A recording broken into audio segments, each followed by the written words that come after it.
여러분 안녕하십니까. 오늘은 칸트의 트랜센덴탈 필로소피 선험 철학에 대해서 간략하게 안내하도록 해보겠습니다.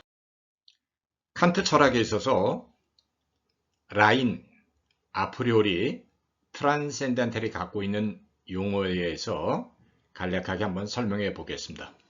칸트는 라인, 순수하다 이런 말을 경험과 섞이지 않았다 라는 의미로 사용하고 있습니다.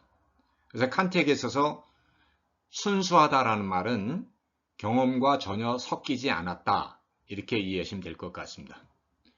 자, 두 번째 이제 아프리오리하고 그거에 반대되는 아포스테리오리에 대해서 간략하게 설명하겠습니다.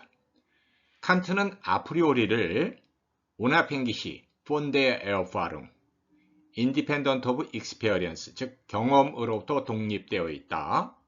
vor der Erfahrung, before the experience, 경험에 앞서간다, 경험 선행적이다 이런 의미로 쓰고 있습니다. 그러니까 아포스테리오리라는 것은 경험을 거치고 난 다음에 이렇게 이해하시면 될 것 같습니다.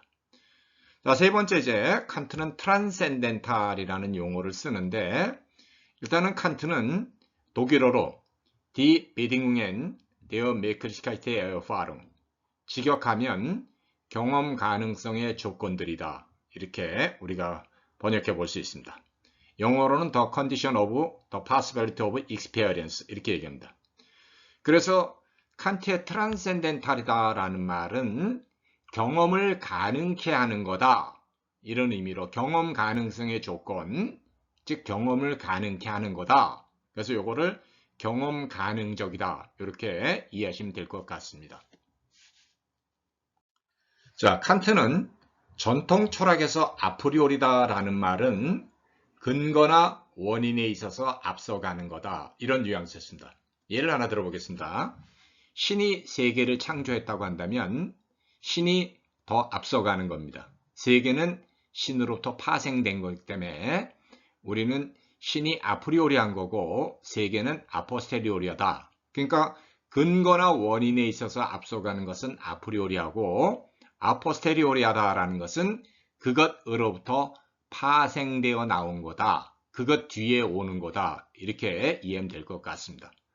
그런데 칸트는 전통 철학에서 사용하는 아프리오리라는 용어를 차용하면서 이거를 칸트만의 고유한 의미를 주고 있습니다. 그래서 칸트는 아프리오리라는 이런 용어를 갖다가 근거나 원인에 있어서 앞서간다는 전통 철학적인 의미보다는 경험에 앞서간다, 경험으로부터 유래하지 않는다, 경험으로부터 독립되어 있다 이런 뉘앙스로 쓰고 있습니다.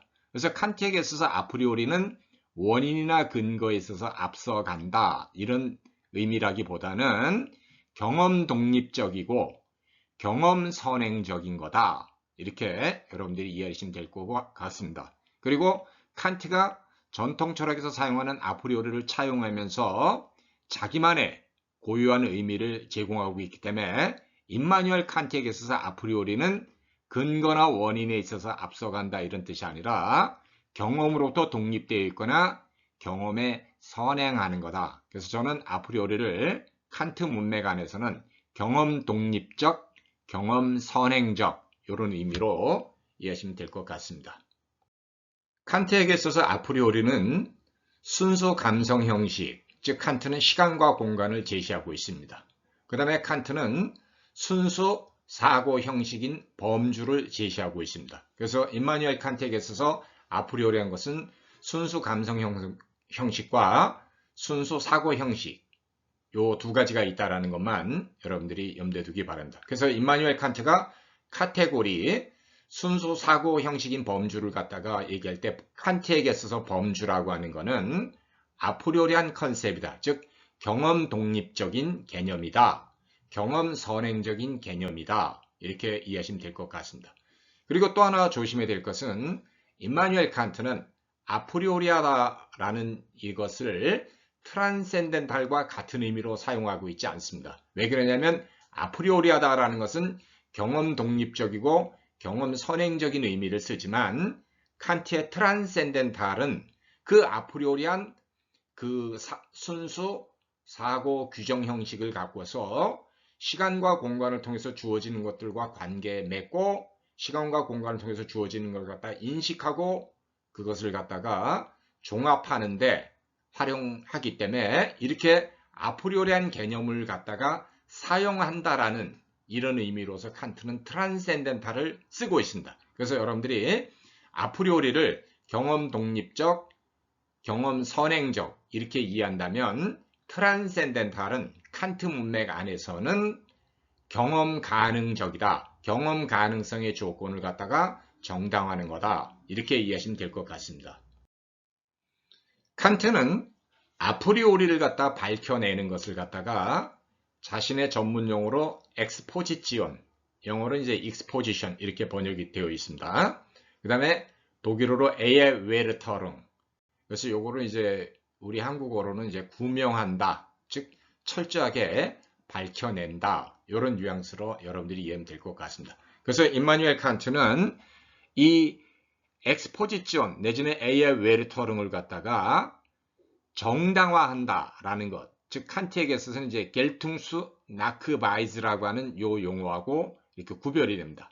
그래서 아프리오리를 밝혀내는 것은 칸트에게 있어서는 엑스포지치온 내지는 에예웨르터릉에 속하지만 칸트의 트랜센덴탈 필로소피는 범주를 갖다가 시간과 공간을 통해 주어지는 현상들에 적용할 때 이 적용에 객관 타당성을 입증해야 된다는 거죠. 그래서 칸트의 트랜센덴탈 필로소피는 아프리오리한 범주를 갖다가 사용할 때 그 사용의 정당성을 갖다가 제시하는 거다. 이렇게 여러분들이 이해하면 될 것 같습니다. 그러니까 아프리오리를 밝혀내는 것은 안된둥, 즉 어플리케이션, 적용하는 것이 아니라는 거죠. 그거는 아프리오리테트, 포멀리테트, 즉 선엄성, 형식성 이런 것을 갖다가 밝혀내면 되는 거지만 트랜센덴탈하다는 것은 아프리오리한 개념을 갖다 즉 범주를 사용할 때 범주 사용에 정당한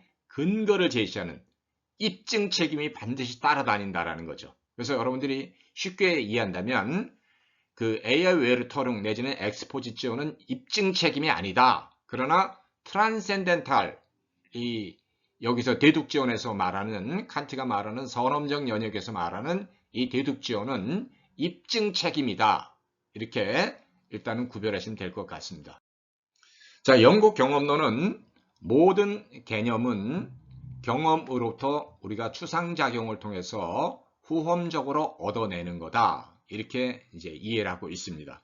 근데 임마누엘 칸트는 영국 경험론과는 달리 모든 개념이 다 시간과 공간을 통해서 주어지는 것으로부터 우리가 추상해서 후험적으로 얻어낸 게 아니라 시간과 공간을 통해서 얻어지는 것이 아닌 그 아프리오리한 그 근원을 지니는 그런 개념이 있다. 그래서 나는 그런 아프리오리한 컨셉을 갖다가 범주라고 하겠다. 그러니까 영국 경험론은 모든 개념은 경험을 통해서 우리가 추상작용을 통해 가지고 후험적으로 획득하는 건데 임마누엘 칸트는 그런 개념들도 있지만 그렇지 않은 개념, 즉 아프리오리한 개념도 있다. 이러니까 그 아프리오리한 개념을 칸트는 범주다. 이렇게 얘기를 하고 있습니다. 그래서 임마누엘 칸트하고 경험론의 가장 근본적인 싸움 중에 하나는 범주의 근원이 경험으로부터 유래하는 것이 아니다.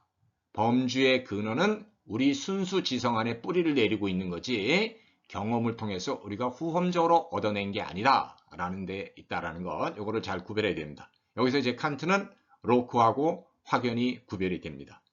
자, 두 번째 이제 칸트는 그 아프리오리한 개념, 즉 범주를 갖다가 시간과 공간을 통해서 주어진 현상들에 적용을 합니다. 그래서 임마누엘 칸트에게 있어서 범주는 항상 시간과 공간을 통해서 주어진 현상 일반을 관계에 맺고 그 현상 일반을 규정한다. 이런 그 역할을 하고 있습니다. 그래서 비트겐슈타인이 개념의 의미는 개념을 적합하게 사용하는 데 있다. 이렇게 말하는데 임마누엘 칸트에게 있어서 아프리오리한 범주는 이렇게 적용을 한다라는 것. 어디에도 적용을 하느냐? 그 적용의 한계는 시간과 공간을 통해서 주어지는 것에 제한된다라는 거죠. 그러니까 범주 적용의 한계는 시간과 공간이다. 이렇게 이해하면 될 것 같습니다. 자, 그래서 칸트는 경험 독립적이고 경험 선행적인 범주를 시간과 공간을 통해서 주어지는 현상들에게 적용하고 이 현상들을 객관 타당하게 인식하는데 범주를 사용하고 있습니다.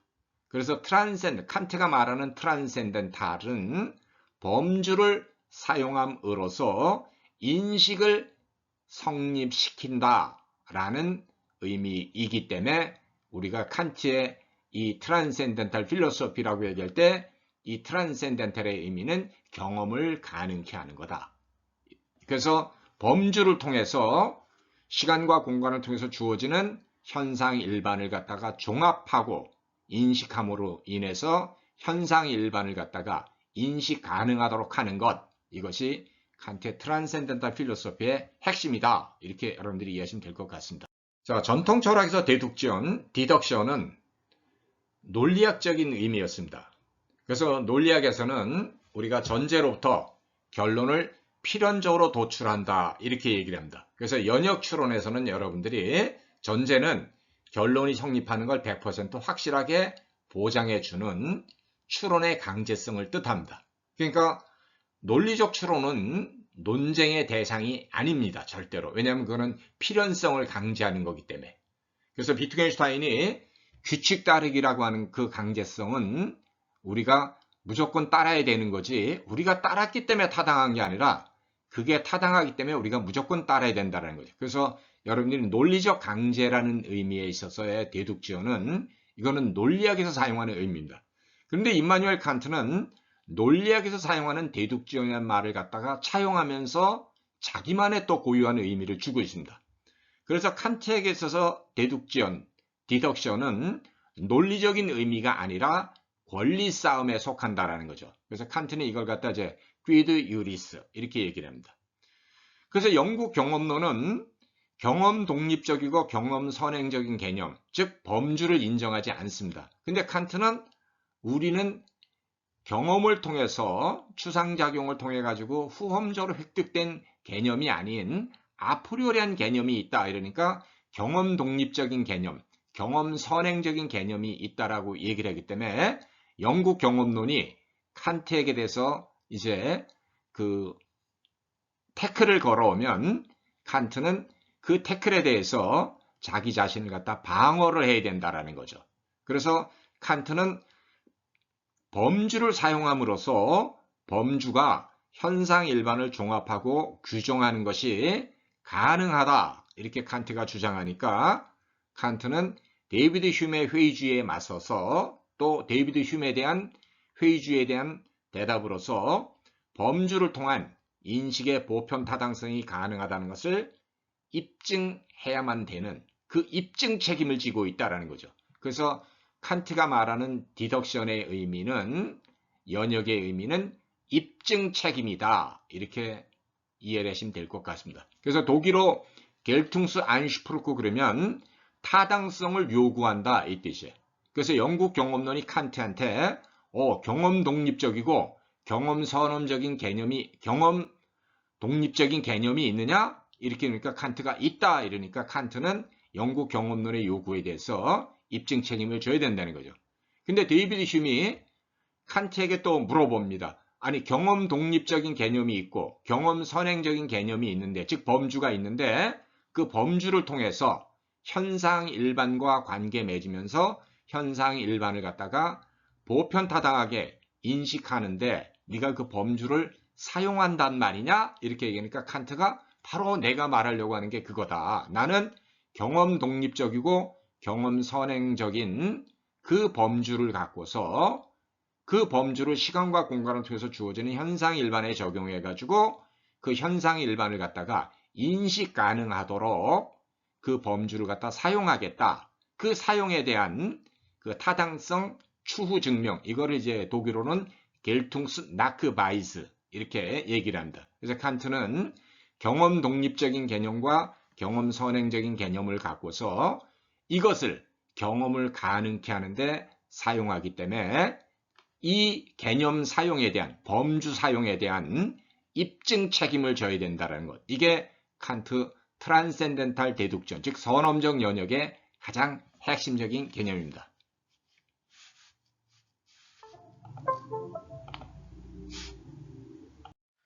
전통 철학에서는 트랜센덴트라고 하는 것은 개념을 초월한 것을 뜻합니다. 그래서 트랜센덴탈은 1차적으로 비욘드 컨셉, 개념을 뛰어넘은 거다 이렇게 얘기한다. 그 플라톤이 에페케이나 테스 우시아스 이렇게 얘기했는데 그 뜻은 beyond all things, 모든 것을 뛰어넘어 있다 이 뜻입니다. 그래서 우리는 전통 철학에서 트랜센덴탈이라는 용어를 사용할 때 전통 철학에서 트랜센덴탈은 개념을 뛰어넘어 있는 것, 개념을 초월한 것 이렇게 이해하시면 될 것 같습니다. 자, 그런데 임마누엘 칸트는 또 전통 철학에서 사용하는 트랜센덴탈이라는 용어를 갖다가 차용하면서 자기만의 또 독특한 의미를 주고 있습니다. 그래서 임마누엘 칸트에게서 트랜센덴탈은 개념을 초월한다 이런 뜻이 아니라 아프리오리한 개념, 즉 범주를 갖고서 경험을 성립시키는데 그 범주를 사용한다 이런 의미입니다. 그래서 임마누엘 칸트는 트랜센덴탈을 갖다가 경험 초월적이다, 이렇게 개념 초월적이다, 범주 초월적이다 이런 의미가 아니라 범주를 통해서 경험을 성립시킨다. 그래서 경험 가능성의 조건으로 이해하면 될 것 같습니다. 그래서 칸트는 칸트 문맥 안에서 트랜센덴탈이라는 용어는 경험을 초월한다라는 이런 의미가 아니라 경험을 성립시키거나 경험을 가능케 한다 이런 의미로 이해하면 될 것 같습니다. 그래서 우리는 칸트의 트랜센덴탈 필로소피, 선엄 철학을 경험 가능성의 조건을 정당화하는 철학이다 이렇게 이해하시면 될 것 같습니다. 자, 전통 철학에서 트랜센덴탈이라고 하는 이 용어들은 개념을 뛰어넘어 있다. 그래서 이제 초월적이다 이렇게 이해하면 될 것 같습니다. 그래서 전통 철학은 뭐 트랜센덴트하고 트랜센덴탈에 대해서 그렇게 의미론적인 구별을 하고 있지 않습니다. 왜냐하면 개념을 뛰어넘어 있는 것을 뜻하면 다 트랜센덴탈 했기 때문에 그렇습니다. 근데 임마누엘 칸트는 트랜센덴탈이라고 하는 용어는 아까도 얘기했지만 경험 가능성의 조건이다 이렇게 이해를 했죠. 그런데 임마누엘 칸트는 트랜센덴트, 독일어는 이제 트랜센덴트라고 하는 요거는 경험 초월적인 의미로 이걸 쓰고 있습니다. 그래서 전통 철학에서는 트랜센덴탈과 트랜센덴트라고 하는 것이 별로 구별이 안 되는데 칸트는 이거를 구별하고 있습니다. 그래서 트랜센덴탈은 경험을 가능케 하는 것, 트랜센덴트는 경험을 초월한 것, 이렇게 여러분들이 이해하면 될 것 같고, 칸트에게서 시간과 공간을 초월한 것은 범주를 통한 종합의 대상이 절대 아닙니다. 그래서 범주가 적용될 수 없는 범주 적용의 한계가 임마누엘 칸트에게서는 초월적인 거다 이렇게 이해하면 될 것 같습니다. 그래서 칸트는 그런 걸 신, 영혼의 불멸, 자유 이런 것을 무제약자라고 하는 것을 이제 지칭하고 있습니다. 자, 다시 한번 트랜센덴탈과 트랜센덴트를 칸트 문맥 안에서 구별해 보겠습니다. 트랜센덴탈은 경험을 가능케 하는 거다. 그래서 독일어로 Die Bedingungen der Möglichkeit der Erfahrung, 경험 가능성의 조건들을 정당화하는 거다. 근데 임마누엘 칸트는 트랜센덴트를 갖다가 경험 초월적인 것 이렇게 규정합니다. 그래서 경험 초월적이다라는 것은 über die Erfahrung hinaus, 즉 beyond the experience, 경험을 초월해 있는 거다 이런 말이고, 임마누엘 칸트는 무제약자다라는 것을 갖다가 인식의 대상에서 제외시켜 버립니다. 그래서 칸트에게서는 무제약자라고 하는 것은 인식 초월적이다, 인식의 대상이 아니다 이렇게 이해하시면 될 것 같습니다. 칸트에게서 수학은 개념을 적용하는 것이 절대 아닙니다. 칸트에게 있어서 수학이라고 하는 것은 순수 직관 안에서 개념을 구성한다 이렇게 얘기를 합니다. 그래서 칸트는 이걸 construction 내지는 constitution 이렇게 얘기를 합니다. 그래서 개념을 시간과 공간을 통해서 주어지는 현상 일반에 적용해서 현상 일반을 규정하는 것은 칸트의 선엄 철학, 칸트 인식론의 핵심이지만 칸트는 수학적 개념은 적용하는 게 아니라 시간 순수 직관 안에서 개념을 구성한다 이렇게 얘기를 합니다. 그래서 칸트는 수학은 연역의 대상이 아니다 이렇게 얘기를 하고 오로지 트랜센덴탈 필로소피 선엄 철학만이 연역의 대상 즉 권리 싸움의 문제에 속한다 이렇게 얘기합니다. 그런데 임마누엘 칸트는 수학을 갖다가 아프리오리 진테틱 저지먼트다 즉 아프리오리한 종합 판단이다 이렇게 얘기를 합니다. 그래서 임마누엘 칸트에게서 수학이 왜 분석 판단이 아니고 종합 판단이냐고 하면 그 임마누엘 칸트는 이제 프롤레고메나에서 그 우리의 인식을 전혀 확장해 주지 않는 판단을 전부 에알 로이터롱스 우어타이다 이렇게 얘기를 합니다. 그래서 이 말뜻은 뭐냐면 우리의 인식을 확장해 주는 게 아니다. 그러니까 순수하게 개념 분석을 통해서 수로가 개념 분석을 통해서 다 밝혀지면 칸트는 그런 걸 갖다가 분석 판단이다 이렇게 얘기를 합니다. 근데 임마누엘 칸트는 수학은 개념을 갖다가 분석하는 게 아니라 개념을 순수 직관 안에서 구성하기 때문에 개념은 아프리오리 하면 수학적 개념이라고 하는 건 아프리오리 하면서도 종합적이다 이렇게 얘기를 합니다. 그래서 임마누엘 칸트는 수학은 인식을 갖다 확장시켜주는 그런 판단이 아니다. 그러니까 임마누엘 칸트가 수학을 아프리오리한 진테틱 저지먼트, 아프리오리한 종합 판단이다 이렇게 규정할 때 칸트에게 있어서 그 종합적이다라는 그 말의 의미는 수학의 경우에 있어서는 인식을 확장해 가는 게 아니다라는 거죠. 바로 요점이 이제 수학의 개념을 구성한다라는 것이 선엄 철학하고 확연히 구별되는 겁니다. 이게. 그래서 임마누엘 칸트는 우리의 인식을 확장해주는 판단을 에어 바이터롱스 우어타일이다 이렇게 얘기를 했는데 인식 확장적이다 이렇게 얘기를 했는데 범주는 아프리오함에도 불구하고 인식을 확장해주지만 수학적 개념은 아프리오리함에도 불구하고 그냥 순수 직관 안에서 그 개념을 구성할 뿐이다 이렇게 얘기를 합니다. 그래서 수학은 연역의 대상이 아니고 트랜센덴탈 필로소피 즉 선엄 철학만 연역의 대상이다라는 거 구별해주고 수학과 선엄 철학은 둘 다 아프리오리한 종합 판단이지만 그 종합의 의미는 확연히 다릅니다. 그 칸트가 수학이 종합적이다 이렇게 얘기할 때는 개념 분석적이 아니다. 그 개념을 순수 직관 안에서 구성한다 이런 의미인데 트랜센덴탈 필로소피 즉 칸트 인식론에 있어서 그 아프리오리한 종합 판단은 그때 종합적이라는 것은 인식을 확장하는 거다. 인식 확장에 기여한다. 이런 의미입니다. 자, 그래서 범주는 시간과 공간을 통해서 주어지는 것과 관계하면서 이것들을 종합합니다. 그 범주는 주관 안에 기초한 객관성. 칸트는 이제 이걸 오브젝티비테티 인 주브젝티비테트다 이렇게 얘기를 합니다.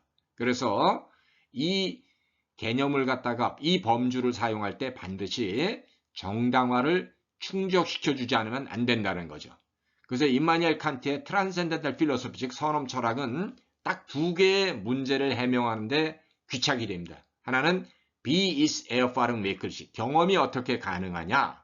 하나는 아프리오리한 종합 판단들은 어떻게 가능한가? Wie sind 진테티스의 우어타일레 아프리오리 메클리시 이렇게 얘기합니다. Wie sind 진테티스의 우어타일레 아프리오리 그 메클리시 이게 그래서 아프리오리한 종합 판단들이 어떻게 가능하냐라는 문제고 경험이 어떻게 가능하냐가 칸트 선엄 철학이 궁극적으로 해명하려는 거다 이렇게 얘기하면 될 것 같습니다. 칸트는 범주를 나크데아 트랜센덴탈렌 짜이트 베슈티무 즉 선엄적 시간 규정에 따라서 감성적으로 파악하는 능력을 상상력의 그 작용이다 이렇게 얘기를 합니다. 그래서 임마누엘 칸트에게 있어서 상상력이라고 하는 것은 재생산적인 거라기보다는 약간 창조적인 의미가 이렇게 강합니다. 그때 창조한다는 것은 뭐 천지창조 이런 의미가 아니라 그 순수 지성 개념인 범주를 갖다가 선험적 시간 규정에 따라서 감성적으로 파악하는 것을 칸트는 우리 안에 그런 도식의 능력이 있다 이렇게 얘기합니다.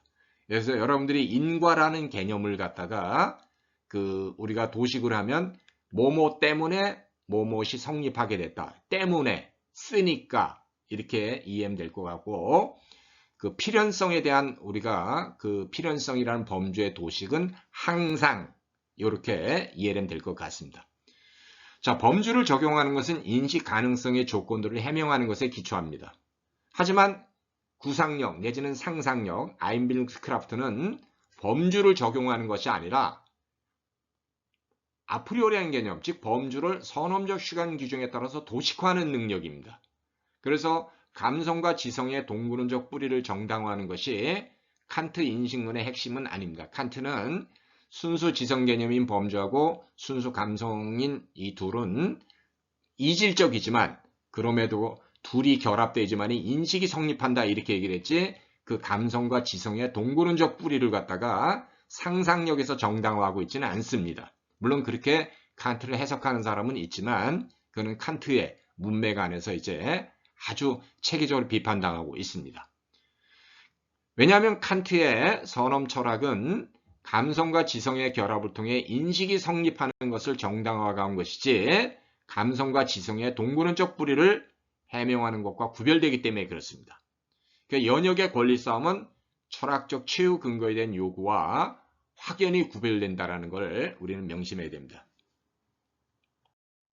자, 칸트의 선험 철학에서는 예나 지금이나 그리고 앞으로도 계속해서 논쟁의 대상이 되는 문제는 경험 독립적이고 경험 선행적인 범주가 어떻게 해서 경험을 가능케 하는 것에 조건으로서 정당화될 수 있는가를 밝혀내는 데 있습니다. 필요는 강제하기 때문에 논쟁의 대상이 절대 아닙니다. 하지만 연역은 칸트적인 의미에서 트랜센덴탈 디덕션은 권리 싸움으로서 항상 논쟁의 대상으로 남아 있습니다.